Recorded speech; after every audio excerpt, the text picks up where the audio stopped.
c'est une motion qui avait été donc revue en commission. Nous avons échangé entre-temps avec le président de l'Office sur cette motion. Donc rapidement, je commencerai par quelques considérations qui peuvent paraître un peu éloignées du sujet, mais pourtant qui me semblent aujourd'hui préoccupantes. La première, c'est que on dit que les feux ont diminué depuis 40 ans, grâce justement à des moyens de lutte, à la prévention. Et le paradoxe, c'est que depuis quelques années, on assiste à une augmentation des surfaces brûlées.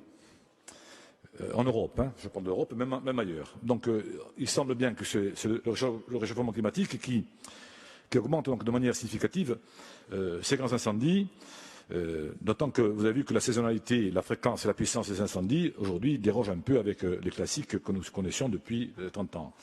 C'est le fait que ce changement climatique donc, et les feux de forêt sont notamment deux choses qui se nourrissent.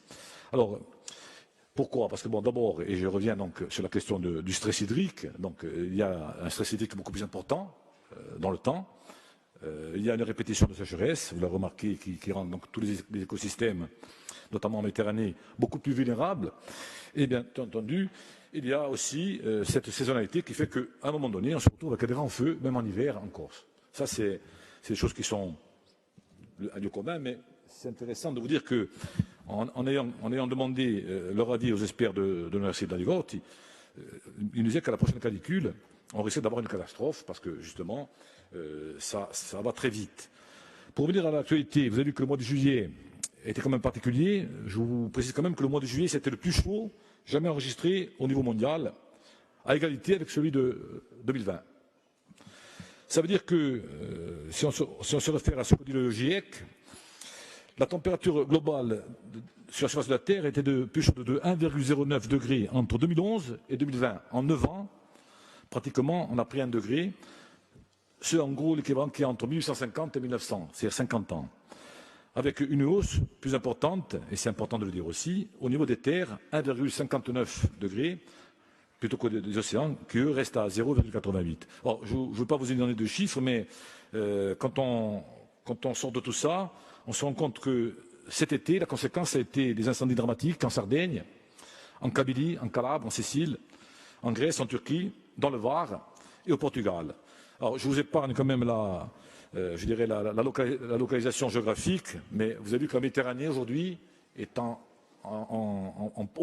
plein milieu, passez-moi l'expression, de ce danger. Donc, dans le monde, il y a quand même 350 millions d'hectares qui brûlent en moyenne chaque année. Et entre 80 et 2017, en Europe, il y a eu 457 000 hectares qui ont brûlé. Alors, contrairement aux autres continents, et je terminerai avec cet inventaire, 90% des départs de feu sont d'origine anthropique et 80% des feux se déclenchent à moins de 50 mètres des habitations. Voilà. Si vous ne reconnaissez pas dans cette situation celle de la Corse, je pense qu'on n'a pas forcément le même vécu.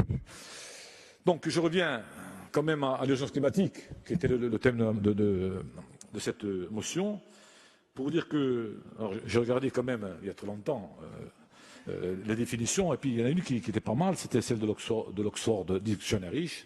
Scusate l'inglese, je ne suis pas un grand adepte de langue anglaise. Le terme urgence climatique est défini comme une situation dans laquelle une action urgente est nécessaire pour réduire ou arrêter le changement climatique et éviter des dommages environnementaux potentiellement irréversibles qui en résultent.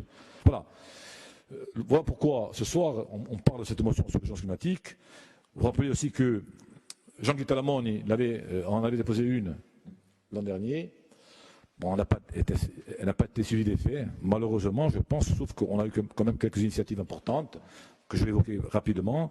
Il faut dire aussi que nous en avons parlé il y a quelques jours à Bruxelles à l'Assemblée générale de la LE, mais qu'on y ajoutait là, notamment la question de l'aménagement du territoire, parce qu'un territoire aménagé, c'est un territoire qui a moins de risques, et aussi, j'insiste, sur la coopération transfrontalière, en termes de sensibilisation, bien sûr, de prévention, de moyens de secours, et bien sûr avec la mise en place d'une force d'intervention euro-méditerranéenne. C'est peut-être ce qui a manqué en Sardaigne, où il y a eu quand même 22 000 hectares, et une immense catastrophe qui a évité quand même peut-être des drames humains, mais je vous rappelle aussi qu'en Sardaigne, il y en a eu aussi des inondations, et que dans les Alpes-Maritimes et dans le Var, nous avons et les inondations et les incendies. Donc on est vraiment dans un cadre qui est quand même méditerranéen, qui est assez particulier. Donc je disais tout à l'heure, le 19 décembre dernier, on avait voté cette motion. Elle est restée lettre morte, peut-être. Depuis, quelque chose d'important, c'est d'abord le rapport du GIEC, qui a traduit donc une accélération qui impacte plus particulièrement les pôles et la Méditerranée. Dire aussi que sur les incendies d'été, nous sommes passés, nous, à travers, tant mieux, jusqu'à quand. Mais je rappelle aussi qu'au-delà des feux, nous avons eu des inondations dramatiques, tout autour de la Méditerranée encore.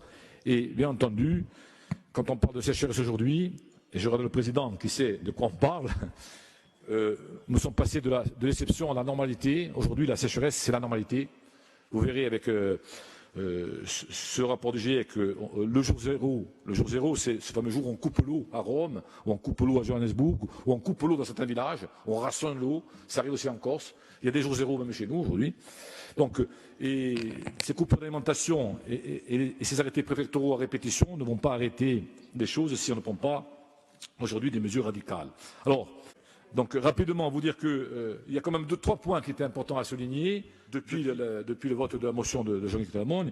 C'était d'abord le fait que nous ayons signé déjà en 2018 une charte avec le monde agricole, une charte en 10 points pour une meilleure gestion et une gestion raisonnée de l'eau. Donc il y a avec l'ODARC une transversalité à mettre en place, parce que ça ne regarde pas l'Office d'équipement hydraulique, ça regarde l'ensemble des agences et offices et au-delà. Je crois qu'on est aujourd'hui dans une transversalité qui doit être effective. Il y a aussi Aquanos, je n'en parle pas, parce qu'il y a même une motion qui reviendra sur ce terrain-là. Je pense que c'était majeur pour nous à l'époque de le proposer. Il y a aussi un autre rapport qui avait été voté par l'Assemblée de Corse, je le rappelle, Madame la Présidente, c'était ces fameux projets de territoire de gestion de l'eau, ces PTGE, qui attendent aujourd'hui un début de commencement, parce que c'est aussi une manière d'organiser le territoire autour de cette gestion de l'eau et même de l'aménagement tout court du territoire. C'est PTGE, donc c'est important de le dire.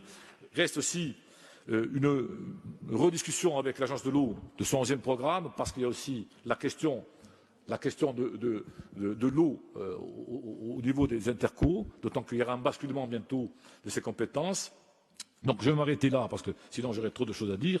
Pour dire simplement que, au-delà de PUI, de PTC, où on a pris quand même pas mal de fonds au-delà de ce qu'on pouvait espérer, il y a quand même des enjeux sur le qualitatif et quantitatif de cette eau, des enjeux qui regardent aussi les enjeux de territoire.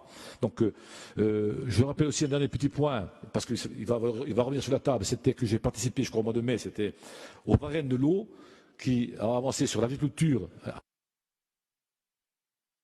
Ça y est, avec un titre évocateur, agriculture 2050, donc ils ont un peu copié sur nous certainement, mais l'agriculture française aujourd'hui est aussi la conseil des chemins, donc il y a toute une adaptation à mettre en place, et bien entendu, je ne reviendrai pas, parce qu'on en a parlé, de la sensibilisation, parce que, rappelez-vous, sur le site de l'Assemblée de Corse, là, quand on riquezza, rappelez-vous aussi, sur les voitures hydrauliques, là, quand il y a gauche, il y a notre bimour à Bane.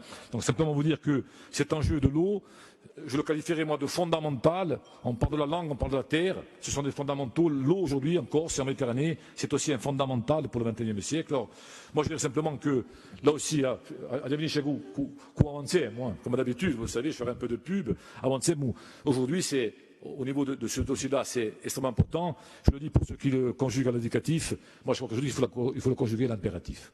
Merci.